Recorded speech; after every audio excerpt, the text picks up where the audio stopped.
Bonjour à tous, je m'appelle Pige, je suis membre de l'équipe IMC. Aujourd'hui, je vais parler un peu du match aller de championnat, alors commençons. La première étape de la Ligue UFLL est un programme international d'ingénierie et de sciences conçu pour les étudiants entre 9 et 14 ans. Mais il serait incomplet de considérer le FLL comme une simple compétition robotique. Parce que FLL va bien au-delà de la simple construction de robots. Il apprend aux étudiants à penser, expérimenter, faire des erreurs et s'améliorer. Son objectif principal était d'aider les étudiants à devenir des créateurs de technologie et non de simples consommateurs. D'une certaine manière, nous pouvons considérer des programmes comme celui-ci comme un tremplin vers la vie professionnelle. Ici, nous n'utilisons pas quelque chose rapidement. Nous concevons nos propres solutions, les testons et les améliorons. En ce sens, FLL est un modèle éducatif qui introduit la pensée technique.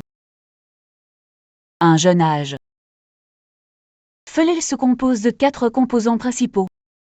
Conception de robots, codage, le projet de recherche et le travail d'équipe. Ces parties ne sont pas indépendantes les unes des autres. Au contraire, ils se complètent. Ensemble, ils forment ce que nous appelons le FLL, séparé de sa mission principale et de sa vision. La conception d'un robot permet aux étudiants de résoudre un problème physiquement grâce à un système. Le codage détermine comment ce système se comporte. Le projet de recherche apprend aux étudiants à développer des solutions scientifiques à des problèmes du monde réel. Et le travail d'équipe garantit que tout cela se fait de manière collaborative et non individuellement. Le succès en FLL ne consiste pas à construire le robot le plus rapide, mais à développer les 4 domaines de manière équilibrée. C'est ce qui différencie FLL de la robotique traditionnelle. Compétition. L'avenir le plus important du FLL n'est pas que chaque année un monde réel. Le problème est sélectionné avec un thème. Ce thème pourrait porter sur l'environnement, la santé ou un besoin d'ingénierie. Il constitue le fondement de missions de bateaux oraux et projets de recherche cette année-là. Grâce à ce thème, les étudiants dans le robotique n'est pas seulement une activité amusante, mais aussi un outil pour résoudre de vrais problèmes. Par exemple, si le thème est la pollution des océans, les missions du robot peuvent représenter le nettoyage chemin de la mer. Dans la partie projet, les étudiants proposent une solution qui pourrait être appliquée dans la vie réelle. Un camarade enseigne aux étudiants à considérer le robot non pas comme un objectif, mais comme un outil. Au centre de l'apprentissage, une FLL est un processus d'essai et d'erreur. Le robot ne fonctionnera pas parfaitement du premier coup. Le décodage peut comporter des erreurs, les capteurs peuvent mal lire ou le robot peut manquer la ligne. Mais c'est tout à fait normal. En fait, ce n'est pas seulement spécifique à votre FLL, c'est ainsi que fonctionne la vie. L'ingénierie ne consiste pas à être parfait, il s'agit d'identifier les erreurs et de les corriger. FLL donne aux étudiants cet état d'esprit. Si cela ne fonctionne pas, n'abandonnez pas, améliorez-le. C'est pourquoi le processus est toujours plus important que le résultat. Les élèves apprennent la patience, la réflexion systématique et la résolution de problèmes. Et ce processus ne se limite pas à une saison 4 ans. Les compétences acquises ici en matière de logique de codage, la résolution de problèmes et le travail d'équipe constituent la base de programmes plus avancés, comme FDC et FRC, mais plus important encore. FLL apprend aux étudiants à répondre à une question clé. Il y a un problème? Comment puis-je le résoudre? Cette capacité est utile non seulement en ingénierie, mais dans tous les aspects de la vie.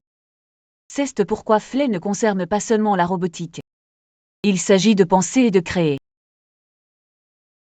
Voyons maintenant comment fonctionnent réellement les robots.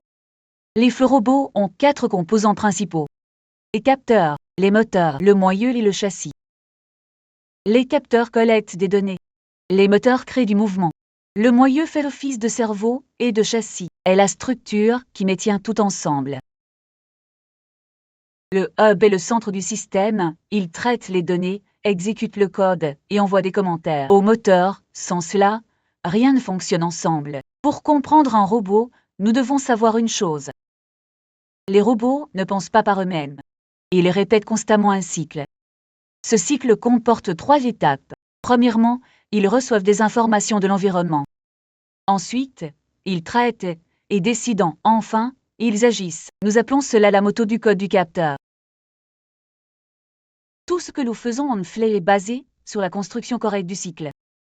Des capteurs permettent au robot de comprendre son environnement. Tout comme les humains utilisent leurs yeux et leurs oreilles, les robots utilisent des capteurs. Les plus courants sont les capteurs de couleur et les capteurs de distance. Sans capteur, le robot est essentiellement aveugle. Après avoir reçu les données, le robot doit coder pour les interpréter. Le code indique au robot quoi faire dans certaines situations. Par exemple, si le capteur de couleur détecte du noir, le robot peut être programmé pour s'arrêter. Le codage ne donne pas d'intelligence au robot. Cela nous permet de transférer notre réflexion vers le robot. Une fois la décision prise, il est envoyé au moteur. Les moteurs sont responsables de tous les mouvements, des mécanismes d'avancement, de rotation ou de levage, même si le code est parfait. Si les moteurs ne sont pas placés correctement, le robot ne fonctionnera pas correctement. C'est pourquoi la conception mécanique est tout aussi importante que le codage. Et ce processus continue de se lire. Le robot détecte, décide et agit en permanence. Le succès chez un boursier vient du fait de rendre le cycle stable et reproductible. Les 4 capteurs mesurent la pression mais peuvent agir comme un bouton. Le capteur de couleur peut détecter les couleurs ou mesurer la lumière réfléchie, ce qui est très utile pour suivi de lignes. Le capteur de distance mesure la distance entre le robot et les objets. Et le capteur gyroscopique intégré au moyeu aide le robot à effectuer des virages précis. Les moteurs agissent comme des muscles. Certains offrent un équilibre entre vitesse et puissance. Certains se concentrent sur la force et d'autres sont conçus pour des mouvements précis. Le châssis maintient toutes les pièces en place. Un bon châssis doit être stable, simple et reproductible. Même les petits détails, comme le placement du capteur ou la direction du câble, peut affecter les performances. En FLL, nous utilisons également différents mécanismes. Par exemple, les pinces sont utilisées pour ramasser des objets. Les systèmes de préhension aident le robot à tenir ou à grimper. Et les mécanismes linéaires permettent un mouvement dans une direction droite. Ceci dépend de la créativité et du design. Enfin, le codage rassemble tout. Le codage est l'art de dire au robot quoi faire. Il ne s'agit pas seulement de placer des blocs. Il s'agit de décider ce que le robot doit faire dans chaque situation. Sans code, le robot n'est qu'un joint. Avec le code, il devient un système qui réagit à son environnement. En FLL, nous utilisons un système de codage par bloc avec un pic de formation juridique.